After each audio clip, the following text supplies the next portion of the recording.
Sana madami tayong na-realize during this lockdown, yung mga nangyaring itong past 2 years na to.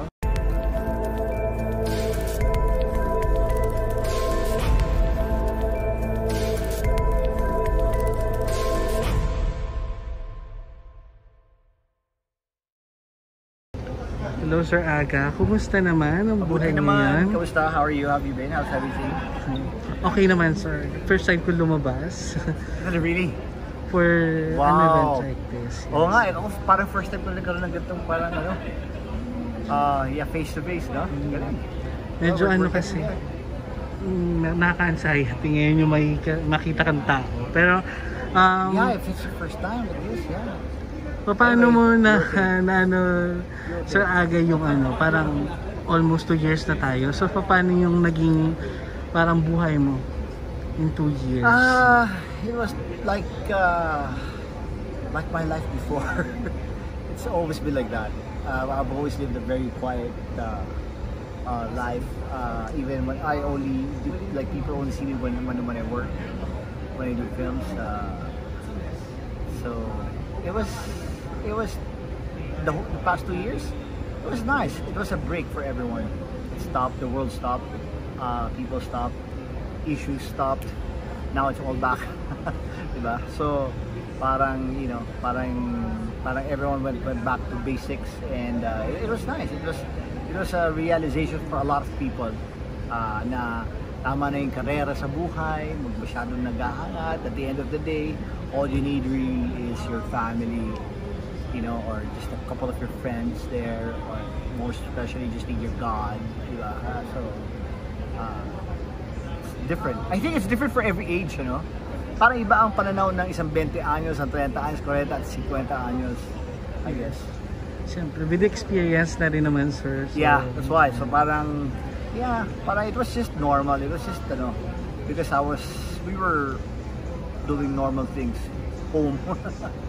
But ang na-miss lang namin is traveling, yeah. So, kumusta po pala yung plan nyo for Christmas and New Year? Yun na. We're going back kasi tagal na namin hindi nakapasya sa bahay namin. So, there, So, the kids are in Europe now. My son is in Spain. My daughter is in the UK. So, since they're in college now, so we're excited because we're gonna see each other, all of us. The 4 of us. How long? We'll be there until last week of January. Yeah, but the kids will be there only until January 10, because then they go back to school.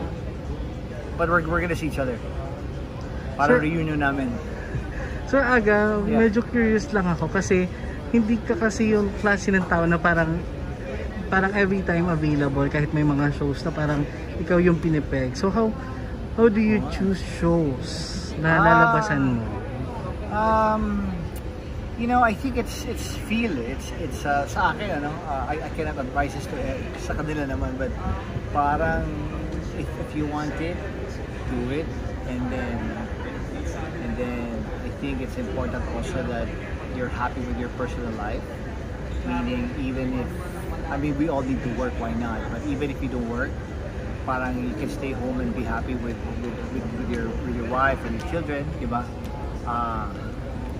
And then ganun lang. Like I'm doing a show for Net, I'm doing 2 shows for Net 25 also, diba? So meaning I'm okay basta happy ako sa show. I asked for a game show, the Net 25 gave that to me, talagang maganda. So now I'm doing this naman, singer for 25. So diba, I'm enjoying the shows I'm doing. Wala na akong sa kung saan station, kung walang ganyan, kung saan, parang okay lang. All good. Basta masaya ako sa ginagawa ko. Like Masked Singer, without a doubt, okay, hold on.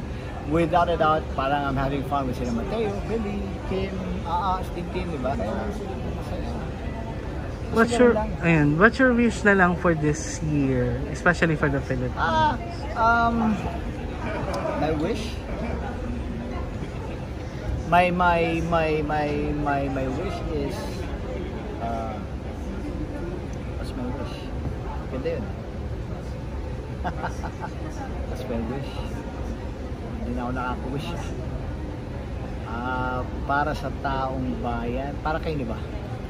for the Philippines, for us. Para sa ating lahat, sana madami tayong na-realize during this lockdown. Yung mga nangyaring itong past 2 years na to, na we realize what really matters sa buhay natin. Kasi now that, you know, the world will be in control again.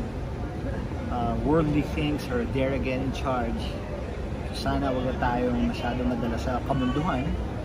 And then we realize that we can be okay with the little we have.